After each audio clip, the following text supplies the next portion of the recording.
sempat hampir saja menjadi korban pelecehan. Eno nih? Iya, padahal orang itu tahu background saya apa. Oke. Biasanya saya cukup vokal, misalkan suara saya bisa didengar nih sama banyak orang. Saya sempat wawancarai salah satu korban, karena dia cerita ke saya waktu itu sampai ada tindakan pemerkosaan itu juga terjadi. Ditiduri? Iya, ditiduri. Kalau misalkan orang bilang kasus kekerasan seksual itu pelecehan ataupun kekerasan seksual itu terjadi karena pakaiannya, bahkan menurut data kasus kekerasan pelecehan itu sering terjadi di lingkungan sekolah. Kurang tertutup apa anak sekolah ketika ke sekolah? Mereka pakai jilbab besar gitu, pakai baju yang tertutup, tapi masih rentan kok menjadi korban. Makanya saya selalu bilang Bang bahwa setiap orang itu berpotensi menjadi pelaku dan setiap orang juga berpotensi menjadi korban. Open your mind, bicara santai. Halo teman-teman semua, Assalamualaikum warahmatullahi wabarakatuh. Kembali lagi bersama saya Yusril Iza Mahendra di podcast Bicara Santai. Jadi hari ini saya mau bicara santai dengan salah satu aktivis di Nusa Tenggara Barat ya. Jadi banyak yang request kepada saya, kenapa sih yang diundang di podcast ini selalu laki-laki? Nah hari ini saya mau bicara santai dengan seorang aktivis perempuan di Nusa Tenggara Barat. Saya sedang bersama dengan De Eno, aktivis perempuan NTB. Selamat malam. Selamat malam juga Bang Yusril. Sehat ya? Alhamdulillah sehat. Bang Yusril sehat? Oh, kalau saya anak muda harus selalu sehat. Oh iya. Iya. Dan kalau saya nggak sehat, podcastnya nggak jalan. Oh iya. Berarti kita baru dalam keadaan sehat ya, alhamdulillah. Oke, alhamdulillah. Jadi teman-teman semua mungkin nggak asing lagi dengan Eno ya. Jadi Eno ini adalah seorang aktivis perempuan di Nusa Tenggara Barat yang sempat viral bahkan di tahun 2020. Iya, betul. Itu selalu menjadi buah bibir. Iya, tahun 2020 Bang. Waktu itu demo tentang apa? Omnibus Law. Omnibus Law, itu orasi tuh. Iya, di depan gedung DPR.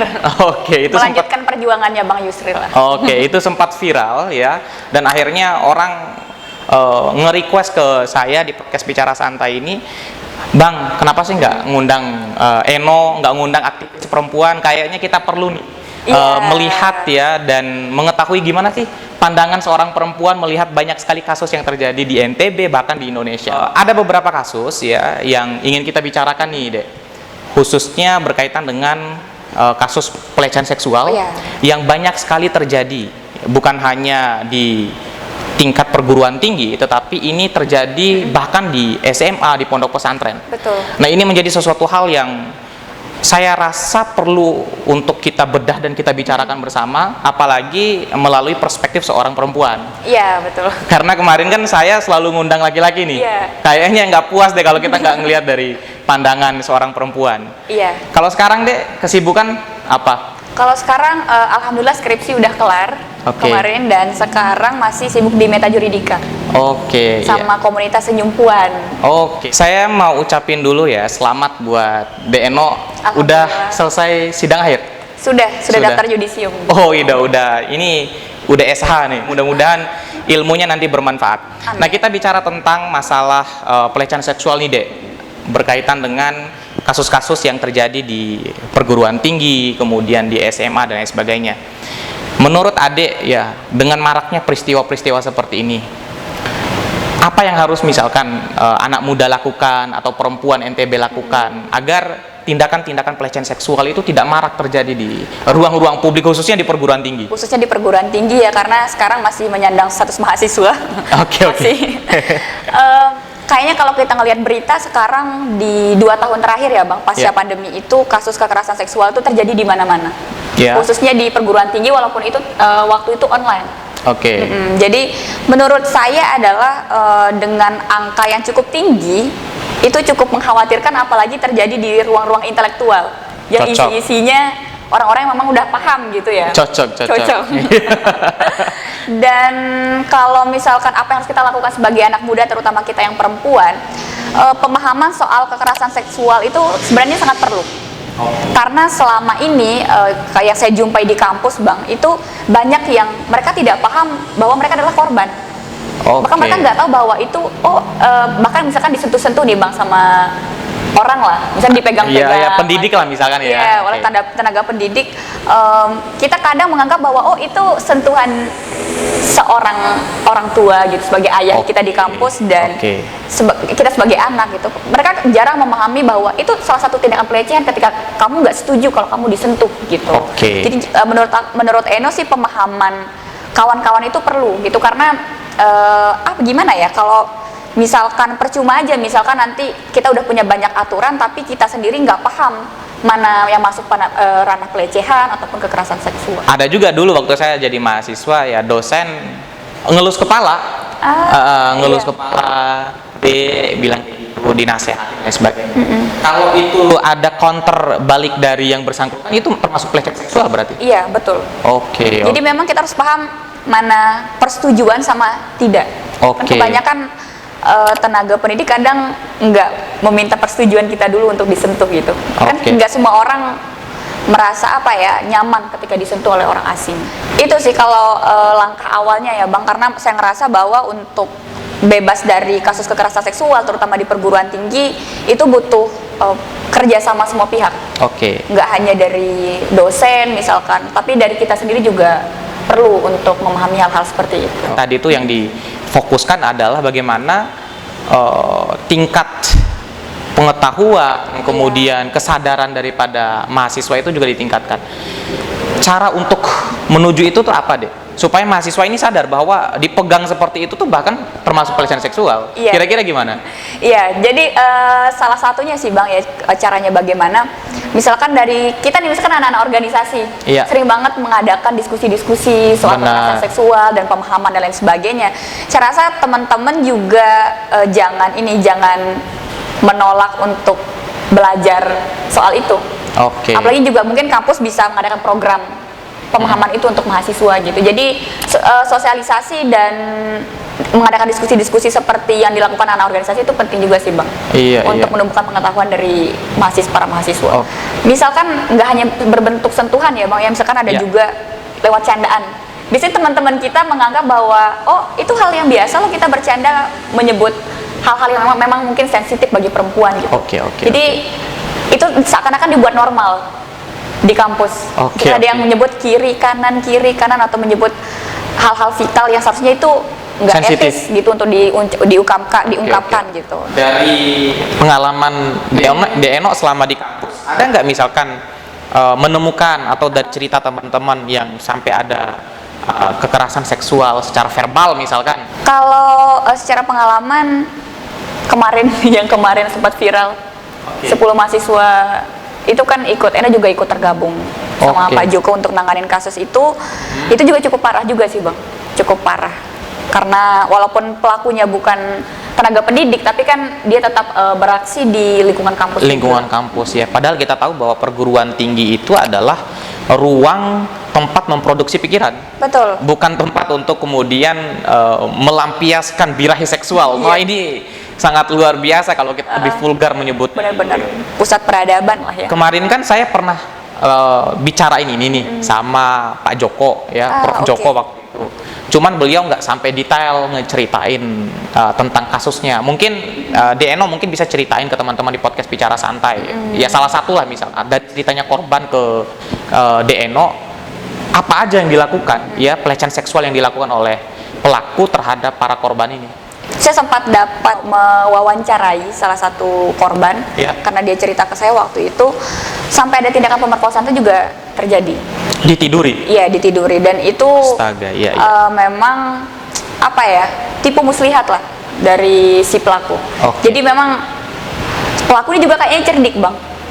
Iya. Ya cerdik sekali gitu memanipulasi seakan-akan ini tidak ada unsur paksaan dan lain sebagainya gitu. Oke. Jadi kemarin kita juga dari tim sebenarnya sempat kesulitan ini mau dipakein pasal berapa nih gitu. Iya, iya. Karena kasusnya terjadi sebelum Undang-Undang TPKS disahkan. Disahkan. Oke. Jadi tidak bisa menggunakan Undang-Undang TPKS, otomatis menggunakan KUHP. Oke, Gitu. hukumnya nggak berlaku surut. Betul. Ini kita belajar hukum ya Bang di sini. Ya nggak apa-apa. Itu kan Iya, iya. kekerasan seksual itu identik dengan peristiwa hukum, Iya, ya kan? betul. Itu kan persoalan yang memang menyangkut harkat dan martabat seorang perempuan. Benar. Karena bagaimanapun hukum itu kan melindungi kepentingan, betul. melindungi hak dan lain sebagainya. Dan teman-teman di podcast Bicara Santai juga perlu untuk tahu itu. Jadi kondisinya gitu deh ya, sampai ada yang ditiduri. Ada. Itu versi ceritanya mereka, ada yang sampai ditiduri di kamar atau pesan hotel atau seperti apa? Enggak, itu di rumah pelaku sendiri. Oke. Gitu. Jadi memang agak rumit sih kasusnya, Bang. Sekarang masih berjalan pemeriksaannya dan semoga secepatnya lah ditangani sama pihak berwajib. Oke. Jadi mahasiswa ini ke rumah pelaku, kemudian dieksekusi di situ. Iya, tapi rentetannya itu seakan-akan tidak ada unsur paksa dan lain sebagainya. Padahal itu adalah salah satu tipu muslihatnya si pelaku. Oh iya, modus operandinya dia modus seperti operandi. itu ya. Selain yang ditiduri, yang paling ringan apa? Pernah diajak. Pernah diajak untuk Melakukan persetubuhan gitu. Oke. Emang agak kacau sih pelaku ini. Luar biasa ya ini, kalau katanya teman-teman di perguruan tinggi ini adalah predator kampus katanya. Betul. Jadi emang secepatnya seharusnya bukan dimusnahkan, ditangkap aja gitu, Bang ya. Oke. Karena kalau dari kata Pak Joko juga, ini sebenarnya lebih dari 10 orang bisa aja gitu kalau misalkan kita cari lebih dalam lagi. Oke. Kadang kan gini deh, para korban ini kan malu untuk bercerita hal yang seperti itu, apalagi perempuan kan, mereka perempuan nggak mau lah, siapa sih yang mau harga diri dia diketahui sama orang pernah ditiduri hanya karena persoalan nilai, kemudian pernah dilecehkan oleh yang lain, takut dapat jodoh lah ya. Gini deh, Bang, misalkan Abang lihat nggak postingan di sosial media ketika mengepost kasus itu, tanggapan masyarakat kita itu masih memberikan stigma negatif terhadap korban. Seakan-akan kita tuh budaya kita itu masih menganggap bahwa korban itu salahnya mungkin karena pakaiannya, kok mau sih digituin gitu, karena itu sebenarnya stigma negatif yang kadang membuat korban nggak mau untuk cerita, nggak mau untuk melapor gitu. Benar. Jadi itu sih salah satu permasalahan, dan kami dari komunitas Senyum Puan terutama, Bang, sedang menggaungkan untuk menghapus stigma negatif terhadap korban kekerasan seksual, karena bagi saya justru kita harus berterima kasih kepada korban yang berani melapor. Benar. Karena keberanian dia, karena suaranya dia, kita ini yang bisa jadi calon korban terselamatkan. Karena pelaku sudah diringkus duluan gitu. Benar. Jadi kawan-kawan kalau ada korban kekerasan seksual, ya jangan disalahin, silahkan dirangkul dan diselamatkan. Untung aja mereka mau ngelapor, Bang. Iya benar. Kalau nggak ngelapor, dampaknya semakin akan banyak korban. Betul. Dan pelakunya juga akan bertambah. Betul. Oh, rasa-rasanya ada pembiaran nih secara hukum kan. Benar. Akhirnya memunculkan predator baru. Betul. Kan seperti itu jadinya deh. Jadi itu sih salah satu problem yang menurut Eno sendiri harus kita cepat selesaikan lah untuk menghapus stigma negatif terhadap korban kekerasan seksual. Kalau misalkan orang bilang kasus kekerasan seksual itu pelecehan ataupun kekerasan seksual itu terjadi karena pakaiannya, bahkan menurut data kasus kekerasan pelecehan itu sering terjadi di lingkungan sekolah. Kurang tertutup apa anak sekolah ketika ke sekolah?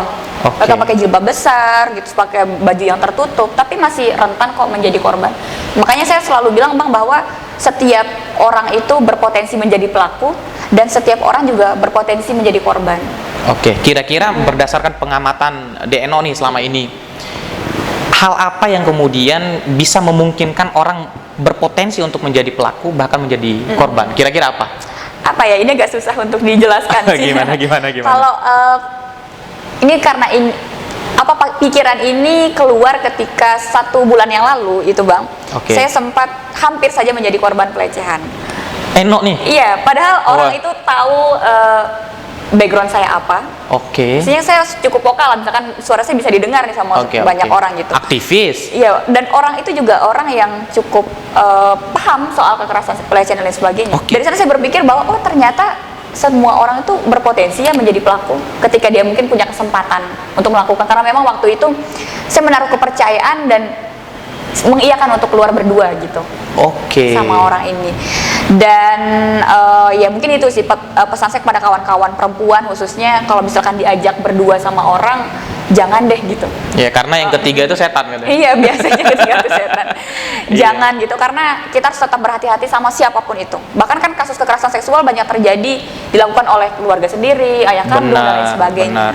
Jadi nggak ada yang bisa dipercaya sih selain diri kita sendiri. Artinya ini yang perlu teman-teman di podcast Bicara Santai juga renungkan, bahwa jangan sampai menaruh kepercayaan berlebihan ya. Betul. Kepada orang baru, kepada orang yang mungkin belum mengerti kita ya, sehingga kita bisa ikut terjerumus Iya. ke dalam nafsu bejat mereka. Apalagi yang pacar-pacaran nih, aduh. Biasanya juga Bang ya, di kasus-kasus yang selama Iya. ini di komunitas penyembuhan kami tangani itu banyak yang terjadi di relasi pacaran.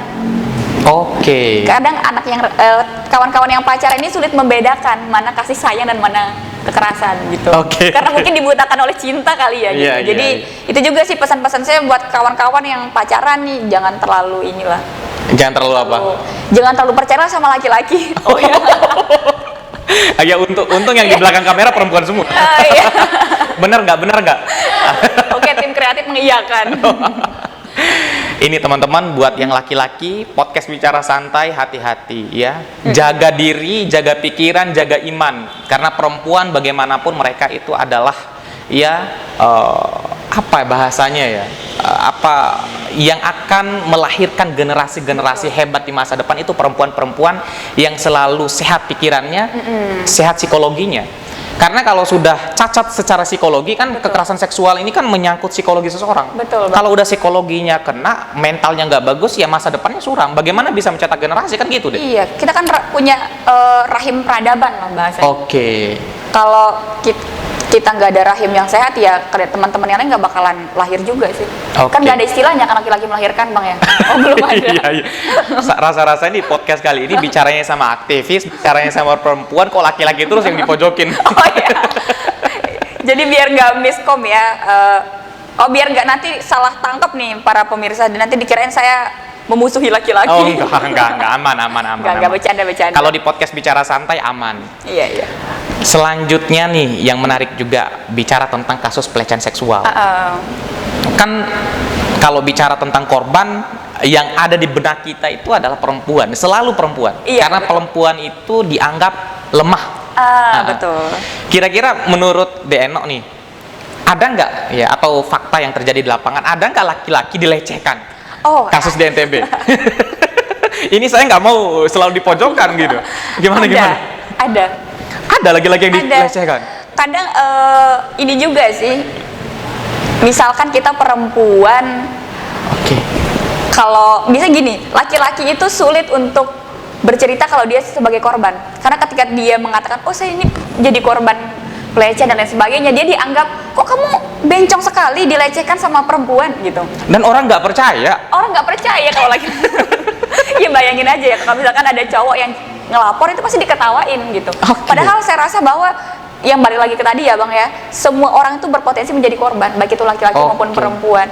Kalau dari kasus yang pernah sih sekali Bang, itu ya kita juga kita laki-laki dipegang misalkan dada gitu, kita nggak suka kan. Sama juga mungkin laki-laki dia juga nggak suka untuk dipegang-pegang gitu. Tapi kita perempuan nganggap itu bercandaan. Ini sih pelakunya waktu itu, dan si laki-laki akhirnya cerita bahwa saya jadi korban dan lain sebagainya. Dari sana saya sadar bahwa ternyata nggak semua laki-laki kok senang dipegang-pegang gitu. Iya, tapi ada juga laki-laki yang jomblo, lama ngejomblo, dipegang sama cewek dadanya seneng gitu. Iya. Kan nggak sedikit juga yang kayak gitu kan. Bener. Tapi juga memang artinya ini penting, perlu digarisbawahi. Yang menjadi korban pelecehan seksual itu bukan hanya perempuan. Betul. Cuman mungkin ya yang terjadi di NTB dan banyak terjadi itu kok perempuan selalu menjadi korban. Iya. Ya, kebanyakan perempuan. Laki-laki pun nggak tertutup kemungkinan untuk jadi korban. Iya. Kalau di kampus sekarang bicara tentang kekerasan seksual, akhirnya sekarang perguruan tinggi itu bergeser maknanya.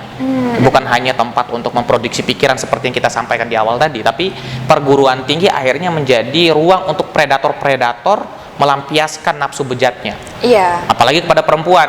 Perempuan ini dia butuh ya, dalam artian percepatan kuliah, mahasiswa-mahasiswa ini butuh itu. Nah, itu menjadi ruang untuk predator kampus itu masuk. Ya, disusupi itu, dimanfaatkan, akhirnya pelecehan seksual terjadi. Kira-kira menurut Adinda kayak gimana? Kemarin saya sempat ini sih Bang, ada salah satu kawan saya mengatakan begini, Ya. kok saya lihat kasus kekerasan seksual banyak terjadi di Fakultas Hukum ya katanya. Iya. Di satu sisi saya mengatakan iya juga ya, berarti fakultas kita masih banyak predator gitu. Tapi di satu sisi saya bahagianya karena oh itu artinya korbannya berani ngelapor. Kita nggak tahu kondisi di fakultas lain gimana. Oke. Karena mereka nggak punya ruang untuk ngelapor. Oh, bisa jadi kasusnya banyak, tetapi karena nggak berani bicara, nggak ada ruang untuk melapor, akhirnya seakan-akan nggak ada kasus. Iya. Padahal dapurnya itu buruk. Betul. Oke. Jadi itu kondisi terkini ya menurut saya terutama di kampus kita, karena beberapa kali pernah menerima aduan dari fakultas lain, Ya. dan mereka tetap mengadunya keluhannya sama gitu. Kami nggak ada tempat ngelapor Kak gitu. Jadi syukurnya aja, bahkan dia tahu saya pun itu dari teman-temannya gitu. Oh Oke. kamu kalau ada kasus ini bisa ngelapor ke ini loh, nanti bisa saya sambungkan ke Pak Joko misalkan. Orang-orang kan selalu mengatakan bahwa kasus kekerasan seksual itu bak gunung es. Ya jadi tinggi menjulang, tapi sebenarnya ada raksasa yang lebih Gede di bawah. gede di bawahnya. Justru Oke. kalau misalkan saya melihat pemberitaan itu, harapan saya kampus mau membuka matanya bahwa Oke. ini keadaan kita lagi nggak baik-baik aja loh, bukan justru ditutup-tutupin Benar, demi benar. nama baik kampus misalkan. Benar. Kalau misalkan mereka menganggap bahwa oh kalau nanti ini ke-up ke media kita dianggap gagal loh untuk melindungi mahasiswi kita, lebih baik kita tutupin aja. Dengan cara mereka menyembunyikan kasus itu kan, itu salah satu cara untuk melanggengkan kekerasan itu tetap terjadi di perguruan tinggi. Ini menarik menurut saya deh, karena kampus ini kan pusara pikiran. Kampus ini kan melahirkan generasi Iya. yang nantinya diharapkan bisa mengabdi untuk masyarakat. Betul. Pertanyaannya adalah bagaimana kampus itu bisa dipercaya oleh publik bisa menyelesaikan masalah masyarakat bila permasalahan internalnya saja nggak diselesaikan. Iya, bener ya. Oh Iya. bener. Jadi Cocok. kalau permasalahan internalnya itu dibiarkan menganga seperti itu, membusuk seperti itu, ya outputnya bakalan hancur lebur di luar. Iya. Masyarakat nggak percaya. Iya, gimana kita mau berkontribusi ke masyarakat juga. Sedangkan kita punya masalah di kampus aja ditutup-tutupi sama kampus. Bahkan kan nggak hanya dosen ya, karena jadi pelakunya, Bang, justru sesama mahasiswa juga banyak terjadi. Itu banyak Antara ya? senior dan junior juga banyak terjadi. Oke. Ini kadang senior ini kurang-kurang. Selain kasus kekerasan seksual nih, Dek, tentunya saya di podcast Bicara Santai ini mumpung ya bisa ketemu dengan aktivis NTB, aktivis perempuan NTB, jadi banyak yang ingin kita korek-korek nih. Sekarang kehidupan kampus gimana, Dek? Khususnya untuk minat perempuan masuk ke organisasi. Oke. Jadi kalau saya lihat minat perempuan untuk berorganisasi ya, karena saya ngerasa bener gini loh Bang, dulu awal pertama masuk kampus saya kan sering lihat Bang Yusril nih gitu. Iya. Saya pengen jadi orang kayak itu. Oke. Dulu ambisi saya pengen jadi orang kayak itu yang dia bisa didengar sama semua orang dan dia ya punya pengaruh di kampus gitu. Oke. Dan kalau saya lihat sekarang perempuan-perempuan khususnya di Fakultas Hukum itu sudah banyak yang mau ikut organisasi dan Oke. bukan hanya untuk gaya-gayaan juga ya Bang ya, tapi untuk mengupgrade diri mereka. Karena sekarang saya lihat trennya makin bergeser ya sekarang Bang. Orang-orang kalau dulu insecure misalkan lihat cewek cantik nih, kalau kan kita punya standar kecantikan kalau di Indonesia. Iya. Sekarang cewek-cewek saya lihat insecure kalau dia ngelihat perempuan yang bisa public speaking, pintar dan lain sebagainya. Saya rasa Cocok. itu adalah hal yang positif ya. Oke. Hal yang positif bagi perempuan. Yang menarik juga nih, Dek, ketika kita bicara tentang dunia aktivis, dunia perempuan gitu kan. Yang Adek lihat misalkan di NTB sekarang, perempuan-perempuan kan banyak nih ikut serta dalam politik, ikut serta dalam organisasi. Pertanyaannya adalah, kenapa harus perempuan ikut serta? Pertama, kenapa itu penting? Ini salah satu langkah kita lah untuk menghapus stigma bahwa perempuan itu nggak bisa menempati jabatan-jabatan strategis karena mereka makhluk perasa dan cenderung sulit untuk menentukan keputusan. Oke. Ditakutnya nanti baperan mungkin ya Bang kalau buat Iya, benar, keputusan gitu. benar. Dan tentunya keterwakilan perempuan misalkan di dalam kancah politik ya Bang, itu harapan saya bisa bahasanya bisa membawa suara-suara kami yang di bawah. Oke, perempuan-perempuan yang lain. Karena memang perempuan, karena dia perempuan, otomatis dia paling paham dong. Iya. Bagaimana kondisi kita sebagai perempuan gitu. Oke. Apalagi di ranah politik kan mereka bisa membuat suatu keputusan, kebijakan dan lain sebagainya. Sebelum kita masuk di segmen akhir nih, Dek, kan tadi kita bicara tentang kekerasan seksual. Ada perempuan, kemudian seorang aktivis juga. Kira-kira apa yang harus dilakukan oleh seorang perempuan ketika melihat perkembangan teknologi yang begitu pesatnya? Tadi kan Bang Yusuf juga sempat menyinggung soal perkembangan teknologi ya Bang ya. Ya. Karena sekarang ternyata kasus-kasus pelecehan atau kekerasan seksual juga marak terjadi di dunia maya. Di dunia maya? Iya, itu banyak banget. Kemarin juga pernah sempat ditanganin soal kasus Tinder dan lain sebagainya. Iya. Itu jadi harapan saya juga kita kawan-kawan semuanya, baik itu perempuan maupun laki-laki, lebih bijak ketika menggunakan sosial media gitu. Oke. Karena memang sosial media ini kan mencakup semua orang di belahan dunia manapun gitu Bang ya. Benar. Jadi lebih bijak, dan lagi-lagi apa yang harus dilakukan adalah karena sekarang kita sudah maju teknologinya, kan kawan-kawan bisa belajar lewat online nih. Benar. Bisa belajar apa itu kekerasan seksual, bentuk-bentuknya seperti apa, sehingga kita tahu ketika kita dapat hal seperti itu, kita tahu bahwa oh itu pelecehan loh. Iya. Gitu. Jadi itu perlu banget dilakukan sama teman-teman, dan lebih banyak berjejaring lagi sama kawan-kawan yang ada di organisasi dan lain sebagainya. Oke, oke. Karena kalau saya ngerasa Bang, saya merasa kuat karena saya punya banyak jaringan yang memang paham soal itu. Misalnya Pak Joko, karena misalkan saya kalau ada dapat kasus pelecehan seksual, oh saya tahu mau melapor kemana, ada Pak Joko. Oke. Ada BKBH Unram, ada LBH Apik dan lain sebagainya. Oke, artinya perempuan juga itu perlu membentengi dirinya dengan intelektualitas. Betul. Ya, jadi pemahaman dia tentang persoalan itu, pemahaman dia tentang kekerasan seksual, sehingga itu memberikan kepercayaan diri kalau menurut Abang ya. Iya, betul. Akhirnya perempuan itu confident untuk berani bersuara ketika ada kekerasan seksual. Bayangkan misalkan ketika dia tidak paham apa itu kekerasan seksual, Iya. dielus-elus ya, mohon maaf ya, misalkan dipegang lengannya, dipegang tangannya dengan tatapan-tatapan yang berbeda, tapi karena dia tidak tahu, akhirnya dia tidak bicara.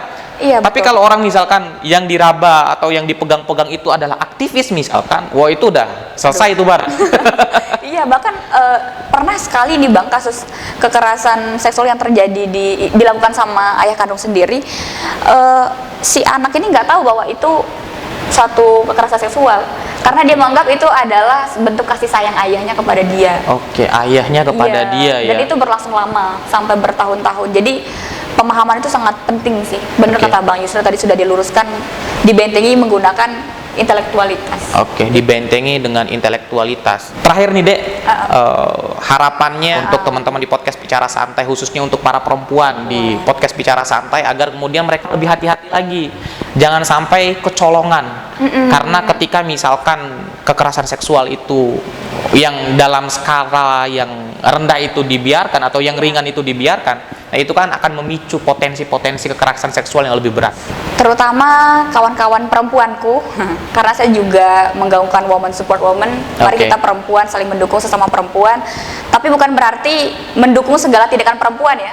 Kalau contohnya kayak kasus Jaksa Pinangki misalnya, karena dia korupsi, bukan karena dia perempuan saya mendukung dia, enggak. Oke. Jadi kita saling mendukung, saling memberdayakan gitu. Harapannya kawan-kawan perempuan jangan terlalu percaya pada siapapun. Silakan bentengi diri kawan-kawan semuanya dengan intelektualitas, lebih banyak lagi berjejaring, lebih banyak lagi berdiskusi sama kawan-kawan yang lain. Dan harapannya juga kawan-kawan perempuan silahkan menghapus stigma negatif terhadap korban-korban perempuan yang lain.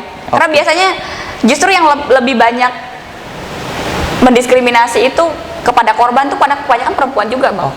Dan harapan saya juga ini sih Bang, ke pihak kampus, semoga segera dibuatkan satgas untuk pelaporan kekerasan seksual. Selain karena itu sudah diamanatkan di Permendikbud, dan saya ngerasa janganlah ALPA terlalu panjang untuk membuat satgas, karena menurut data Bang, dari 2.674 perguruan tinggi di Indonesia, itu hanya 4 sampai 5 kampus yang sudah memiliki satgas pelaporan. Oke, itu 0,0 sekian ya? Iya, 0,0 sekian, itu perbandingan yang sangat jauh menurut saya. Karena dari beberapa pengalaman, contohnya misalkan kalau kawan-kawan di Fakultas Hukum, dia itu tahu mau melapor kemana, mereka udah punya dasar untuk melapor kemana gitu. Nah, apa kabar kawan-kawan yang ada di fakultas lain? Mereka mau melapor kemana, mau cerita ke siapa, karena kampus sendiri belum menyediakan ruang aman bagi kita. Oke. Jadi harapan saya semoga kampus, terutama kampus saya sebelum saya diwisuda, mohon untuk segera membuatkan satgas sehingga ini menjadi kabar yang baik bagi kami mahasiswa ataupun mahasiswi di perguruan tinggi. Oke, bukan hanya untuk UNRAM tetapi seluruh perguruan tinggi yang ada di NTB Betul. di seluruh Indonesia agar segera ya untuk membuatkan satgas itu, karena itu selain perintah dari Permendikti ya, tetapi itu juga menjadi sesuatu hal yang penting untuk meminimalisir Betul. terjadinya tindakan-tindakan kekerasan seksual. Sebelum kita tutup, Dek, dari podcast Bicara Santai ada satu souvenir ya untuk iya. DNO ya. Mudah-mudahan DNO nih nggak kapok mampir di podcast Bicara Santai. Nggak seru kok, saya ngerasa ini adalah podcast yang saya ngerasa enak aja untuk ngobrol. Oke, berarti harus ada undangan selanjutnya nih. Oh iya, ditunggu ya Bang.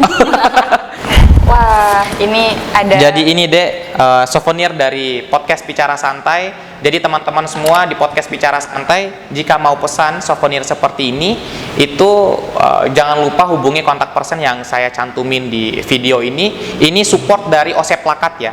Oni Kreatif, tempat pembuatan souvenir dan plakat paling recommended di Kota Mataram. Dan khusus untuk teman-teman yang KKN ya, teman-teman bisa pesan di sini, dan kalau sudah kasih tahu subscribe channel YouTube Yusril Iza Mahendra Official dan tunjukin itu buktinya, teman-teman akan dapat kortingan khusus. Ini Dek, bisa diterima souvenirnya. Baik, terima kasih banyak. Siap. Mudah-mudahan souvenirnya bermanfaat ya. Iya, Oke. alhamdulillah bermanfaat. Oke, gimana? Souvenirnya bagus nggak? Iya, bagus. Ini saya kayak jadi pemenang ini yang biasanya SCTV Awards kayak gitu. Oh gitu ya.